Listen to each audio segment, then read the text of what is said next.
Jokowi serahkan semuanya kepada Cina. Gak habis pikir dengan pemerintahan sekarang ini yang condongnya kepada Cina. Ada apa sih dengan Cina?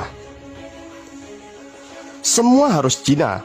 Pembangunan, investasi sampai ngutang pun dengan Cina. Dan yang paling terbaru adalah Cina akan merencanakan pembangunan fasilitas militer di Indonesia. Gila nggak tuh?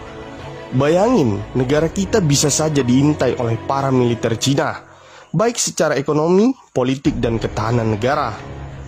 Dan bisa saja pada suatu saat mereka mulai menyelinap masuk secara perlahan di semua sektor pemerintahan dan menggerogoti sendi-sendi negara ini. Dan kita sebagai rakyat wajib curiga akan hal ini.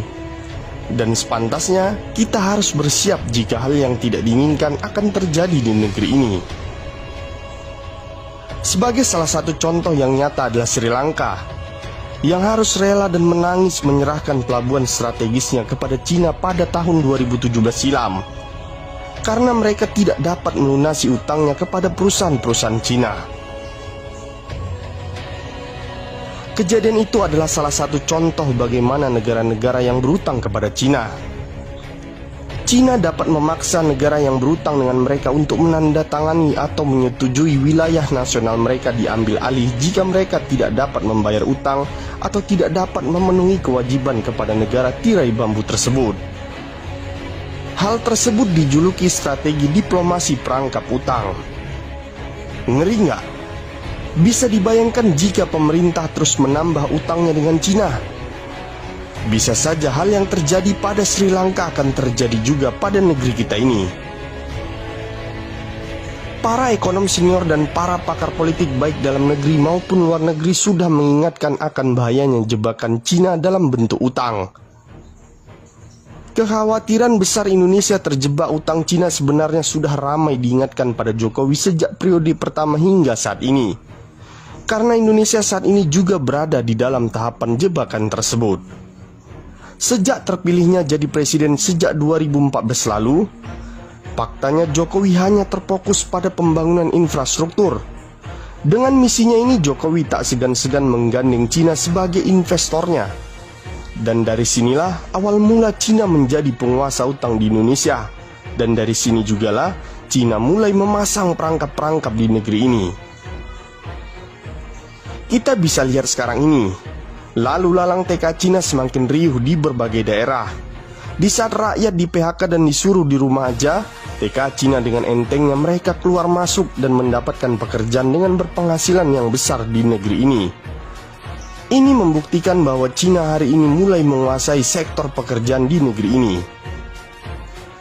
Tak sedikit para tokoh bangsa menyatakan menolak dengan tegas TK Cina bekerja di negeri ini.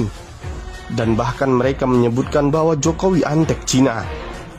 Tetapi apa yang disuarakan oleh rakyat tidak pernah didengarkan oleh para penguasa di negeri ini. Bahkan mereka yang menyuarakan secara lantang ditangkap dan dianggap provokator. Padahal sejatinya mereka-merekalah yang berjuang menyuarakan kebenaran itu, menginginkan tegaknya keadilan di negeri ini. Kenapa DPR dan MPR Republik Indonesia diam? Menurut para pakar politik, diamnya para lembaga negara seperti DPR dan MPR Republik Indonesia karena mereka satu badan yang tak terpisahkan.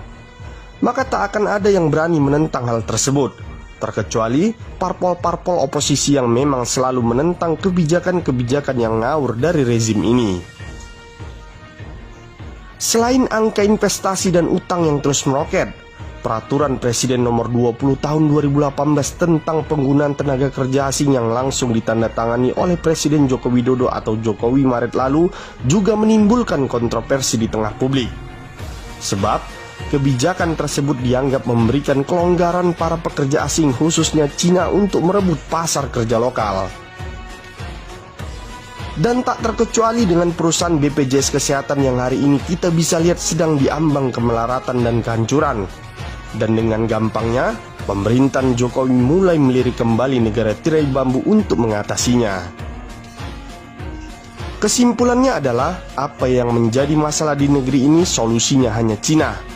Seolah rezim ini tidak mempunyai kemampuan dalam mengembangkan potensi yang ada di bumi ibu pertiwi ini. Utang merupakan sandaran utama mengatasi setiap kesulitan saat ini.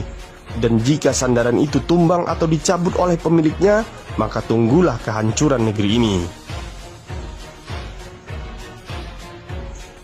Terima kasih sudah menonton video ini. Semoga informasi yang kita suguhkan bermanfaat untuk kita semua. Dan jangan lupa untuk di like, share, dan subscribe ya. Terima kasih.